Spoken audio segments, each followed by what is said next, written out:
Hey guys, I'm Brittany Hughes, you're watching MRCTV, and this is your reality check. I would like to introduce you to someone that you may not be familiar with. This is 9-year-old Tyshawn Lee.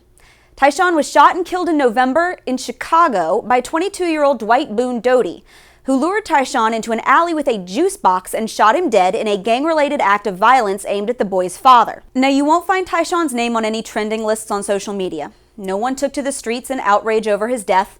His face didn't make it onto any angry homemade posters. Al Sharpton and Jesse Jackson never showed up to rant about how this little boy's death was just the latest in a long line of senseless black-on-black killings that must be stopped.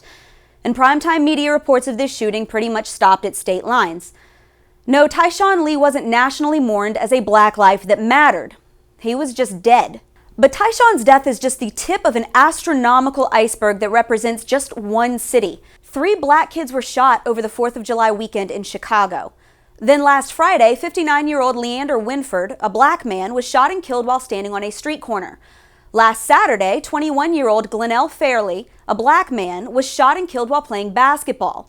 The shooter also hit a 15-year-old kid who lived. Only 43 people were shot last weekend in Chicago, down from the 82 who were shot the weekend before.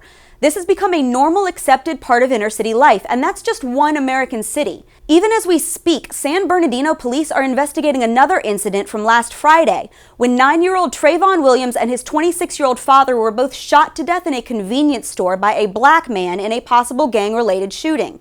Now, last week, the Black Lives Matter folks lost their minds when 2 black people were killed by cops in 2 separate incidents in Louisiana and Minnesota. Perfectly warranted investigations into both situations are still pending, and hordes of protesters once again took to the streets and screamed that Black Lives Matter. But the question really isn't whether Black Lives matter. The real question is, which Black Lives matter? Do all Black lives matter?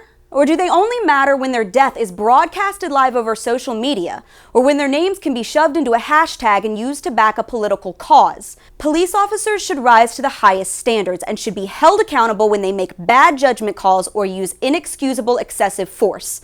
If racial bias ever leads to an innocent person losing their life at the hands of law enforcement, that is a situation that needs to be questioned and addressed. No one is disputing that. But it appears that a black life only really matters when there's a white cop on the other end of that gun. If we want to say that black lives truly matter, then they all have to matter, all the time. Black people make up 13% of the population, but the CDC reports that 6,400 of them were shot to death in 2013. About 2,000 more black people were killed by firearms that year than white people. And 93% of these murders were committed by other black people. Did their lives matter? So you can't just cherry pick which deaths you get upset about by ruling out the ones that don't put any responsibility on you and your community. You don't get to condemn rare acts of police brutality while turning a blind eye to widespread gang violence. If you do, then you are openly conceding that only some Black lives matter. And frankly, that's racist. So there's your reality check, America. Defend life, reject hypocrisy, and stay sane out there. Thanks for watching, and if you like this video, check out more on our YouTube page or at mrctv.org. And make sure you like us on Facebook and follow us on Twitter.